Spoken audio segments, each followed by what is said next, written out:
When we say Krishna, most people only think of butter and girls and flute.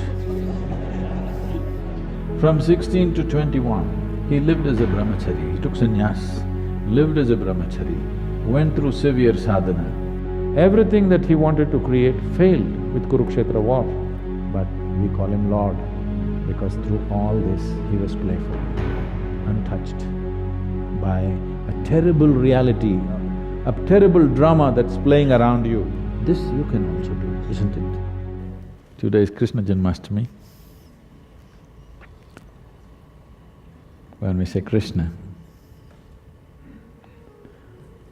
there are too many misconceptions about Krishna. When we say Krishna, most people only think of butter and girls and flute. Yes. But we must understand that his butter business was all till he was 6 years of age or 8 years of age. So all this girl business only till he was 16 years of age. At the age of 16, when his guru Sandipani made him realize what is the purpose of his life, first of all he left Vrindavan, never again came back. Never again came back to see any of his relatives or the girls or boys of his area. That was the end of it. At 16, he left.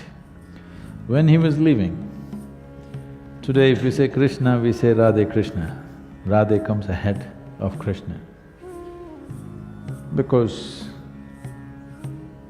their love, their intimacy, their romance caught the imagination of a whole culture in the entire subcontinent in such a way that we don't say Krishna Radhe, we say Radhe Krishna. But at the age of 16, he saw her for the last time and never again saw her. And at the age of 16, when he was leaving, he said, I played this flute for you. Now I'm going and not coming back.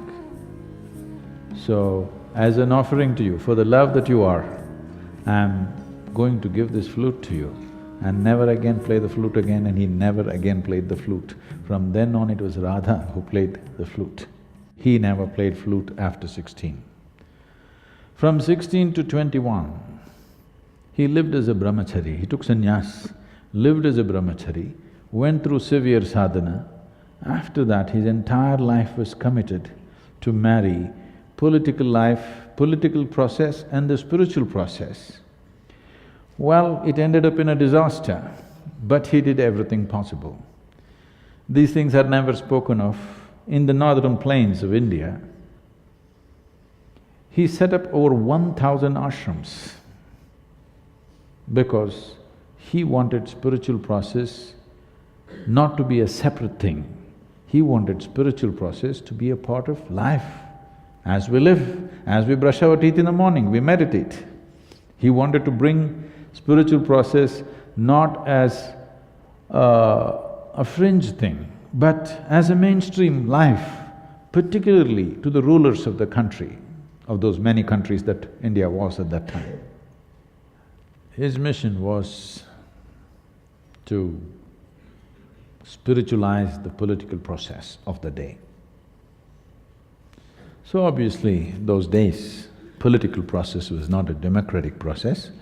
So he thought, the most important thing is, if the leadership gets it, then the benefit will naturally come to the people.